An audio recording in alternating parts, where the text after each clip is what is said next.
So here's the gas-powered chainsaw. This is a Stihl Woodsman. This one's works very good. But the chain is a little bit clapped out, especially because the bar is clapped out. If you look at the very top here, see that kind of dark discoloration? Right where the teeth of the chain go in there. So there's a lot of, the chain flops an awful lot.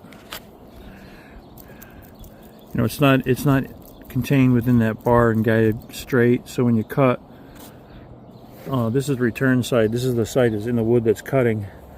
But it tends to flop around and it doesn't maintain an ideal cutting angle. So you got to use a little finesse to get this to cut quick. But if you just want to drop it in there and push, you can't do that because that bar is so worn out. So I've got a new one here. Had one in my stash. So I'm going to put a brand new bar on. And that should improve things quite a bit. So it's a quick change.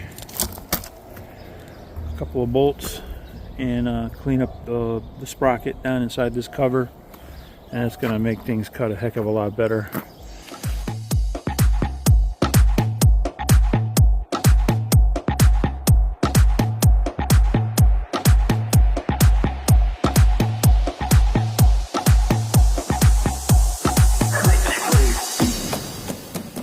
Alright, the new bar and chain is on. Take a look at the old one. See that discoloration right on the edge of the bar? Looks kind of like it's just dirty there. It's actually kind of bluish. So that's the heat from the chain. These guides in the bottom of the chain rubbing inside of that groove and heating it up. And it kind of gets malleable and it opens up and wears out a little bit. So that chain flops around in there. So this chain, it's nice and tight. If you look at the length of the teeth right here, see how long that is. If you look at these, this has been sharpened. See how there's hardly any left at all? That little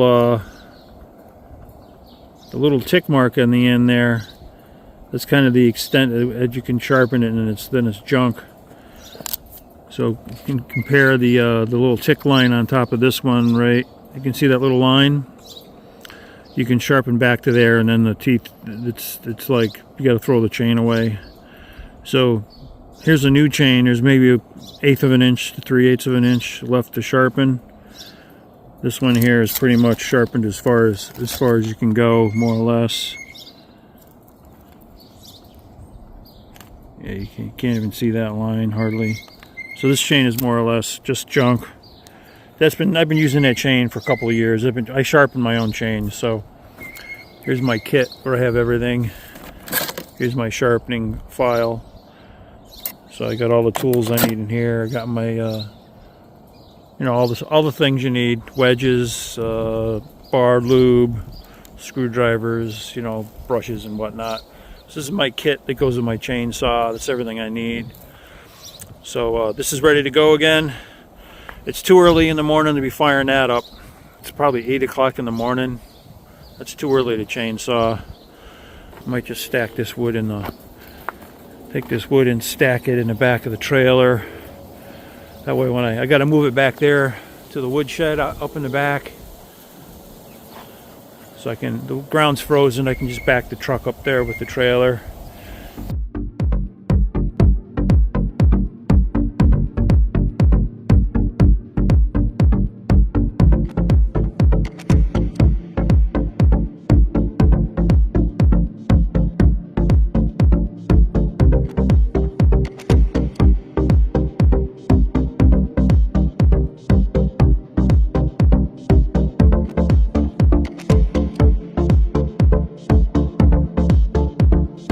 Alright, I'm all done with my cleanup. I raked up all the sawdust and the bits.